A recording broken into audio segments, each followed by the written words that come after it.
Joining me right now with reaction, Fox News contributor Steve Cortes, along with American Majority CEO Ned Ryun.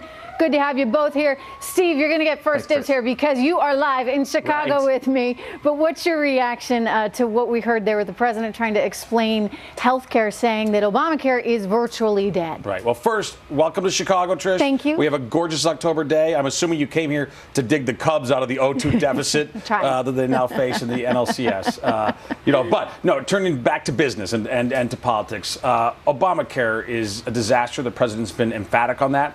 He tried to do it the right way, I think, on Capitol Hill. Unfortunately, Senate Republicans, who are, in my opinion, every bit as much a part of the establishment as a lot of Democrats, are as complicit in the cronyism and in the terrible system that has been so beneficial to them, so detrimental to America. They have stymied his efforts on health care. So he's doing what he can, which is doing what he can through executive order to relieve the pressures on Americans who see their care either staying the same or maybe even getting worse, but their costs increasing. My big concern in all of this, and Ned, I'll send it back to you here, is that tax reform could in fact be in jeopardy, because if we see the Republicans not able to get their act enough together to pass repeal and replace, I guess my big question is, we're running out of days here, we're running out of time. Are they actually going to get tax reform, which is critical, especially if you want to keep above 23,000 on the Dow?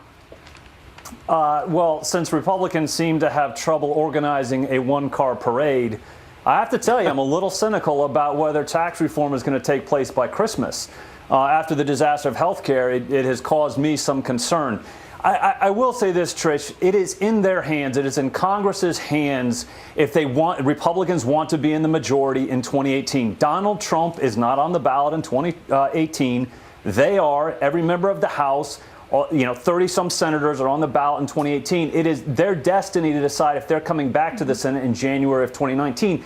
The thing that I will say on this front, if Trump really wants to accelerate the conversation on repealing and replacing Obamacare, he can go back to a 2013 decision by the Office of Personnel Management that gave Congress and its 12,000 staff special dispensation to buy their health care through the Small Business Exchange in D.C., getting a very special perk.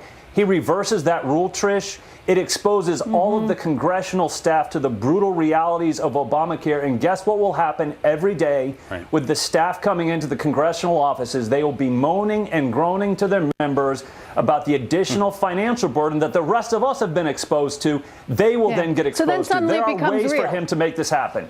That's right. Maybe they need that reality check very quickly. Before I let you guys go, we got to talk about the Fed.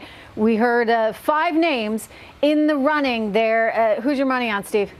I think my money's on Kevin Warsh, but more than anything, what I don't want is Powell, and not that I have anything particularly against him, but it's that it would be a continuation of the Yellen years. And I think the Yellen years, while they've been fantastic for inflating asset prices, which has exacerbated income inequality, been great for the top end of the income scale, or I should say the asset scale, been terrible for most of America producing growth. We cannot continue with the central planning of the Yellen years, and Powell represents that. Ned Ryun, is Gary Cohn out of the running because of what happened with Charlottesville? I mean, he's a guy who definitely understands debt markets. He, by the way, ran fixed income when I was at Goldman Sachs way back when. I mean, this is a guy who gets the debt markets, but politically...